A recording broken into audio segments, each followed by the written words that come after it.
Bait and switch. You know that expression. It's an old one from the world of advertising, and it is popular in politics. Here's my question for you. Is there a massive sell job going on right now around the National Guard? What if sending the military around the country isn't just about fighting crime, but making it a crime to fight back against this administration? Now, President Trump got an early political win right here on the National Guard, and certainly in the media and certainly in polling. Why? Not because of how I felt about using the National Guard. I said the opposite, right? But why? Because the bait was that Trump is going to use federal resources to fight crime. Crime in big cities where people are afraid of it. D.C., Chicago, New York City. Killers, guns, right? This is being tough. And I could see President Trump viewing something as audacious as sending in the National Guard as just that. Posturing, a projection of power. That's why Democrats took a bruising by refusing the offer of federal help. Why? Because it played like they were what? Pro-crime, right?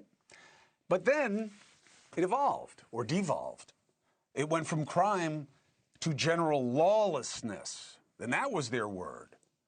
L.A., Chicago, Portland, these people are lawless. ICE can't operate. They're under attack. Locals won't help.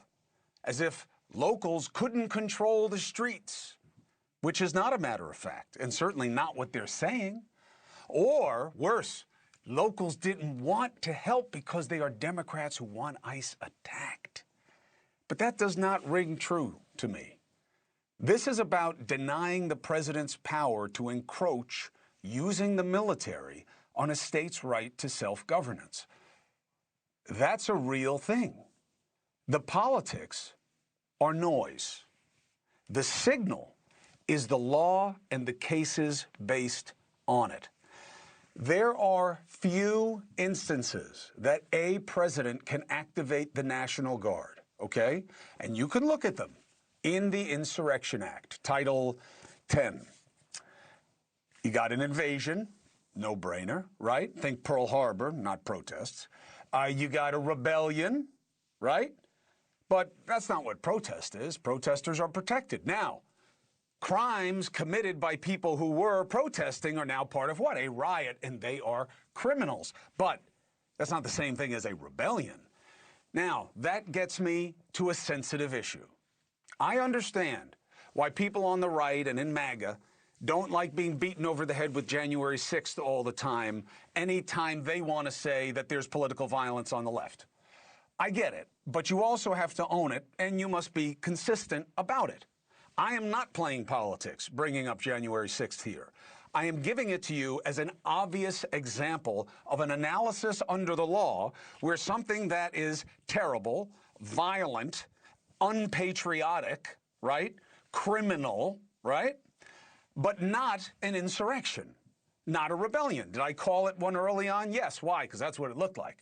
But when prosecutors started to investigate and facts started to come out and they did not prosecute it as an insurrection because they could not prove it was a rebellion despite how it looked, I changed with them because I am not a fool. And only a fool or a pod bro holds on to a bad position when they have better facts. Because I don't care if you change your position. Yeah, I have a better one now because it's with the facts. So if you like it there, you got to stay consistent, my brothers and sisters, or you're part of the problem of convenience over conscience, right?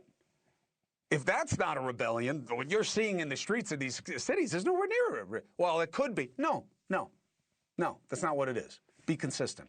Next one is to enforce civil rights protections. That's not what this is. Eisenhower and Kennedy used it for that, the National Guard, without the governor's approval, okay? And what was that for? To enforce desegregation. Move. So that leaves us the last one, which is what this is about, okay? You also had Bush using Title 10 during the Rodney King riots. But Portland, L.A., Chicago, it's nothing like that. If you don't remember Rodney King, which you probably don't, Google it, all right? And you'll see, oh, yeah, it's not that. Now, here's the best one. the extension of the argument that the president has inherent power to protect federal property and federal law enforcement, and that if there's an inability to execute federal law, he can come in, okay?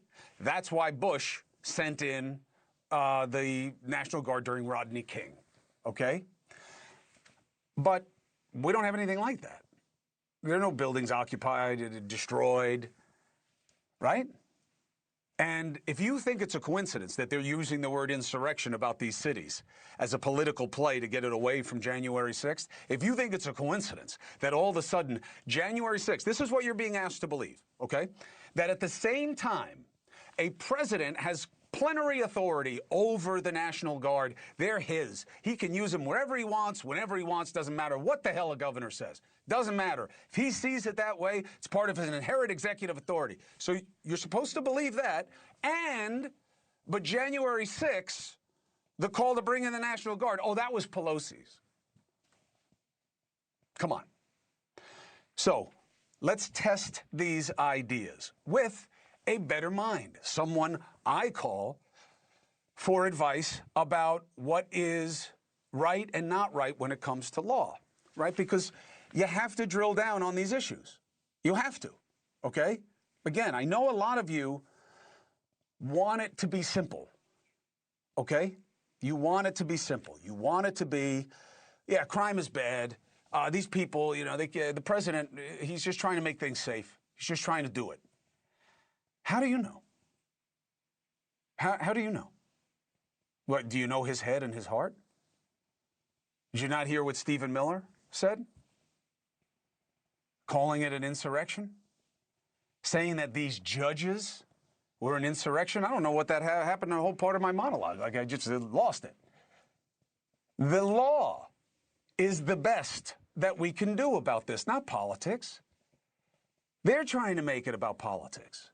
Using that word insurrection against judges? Listen to me, okay? The justice system is the best hope we have in our democracy right now. Congress is a bunch of shameless opportunists. The executive is all about self-interest, especially in this administration.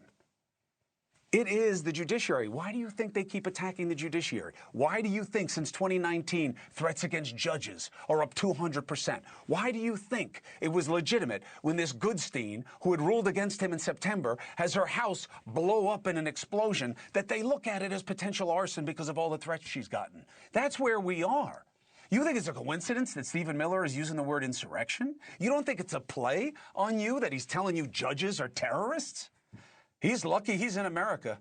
He is lucky he is in America because he is proof that we have to tolerate the obnoxious and ugly because that's what speech means here. That's what dissent means here. Because he is so full of it and he knows it. He just hopes you don't. That's what's going on here. And by the way, the judges, federal judges, not elected, right? They've been going both ways.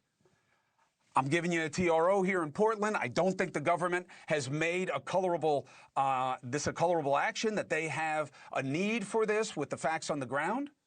But we'll have a full hearing. But I'm giving you the TRO. California, they say no, he can. And then they appeal, and it goes to the Ninth Circuit. By the way, that's where Portland will go also, same circuit. Those appellate judges say, no, the district court judge was wrong. They shouldn't have blocked the president. The president can do this. Why?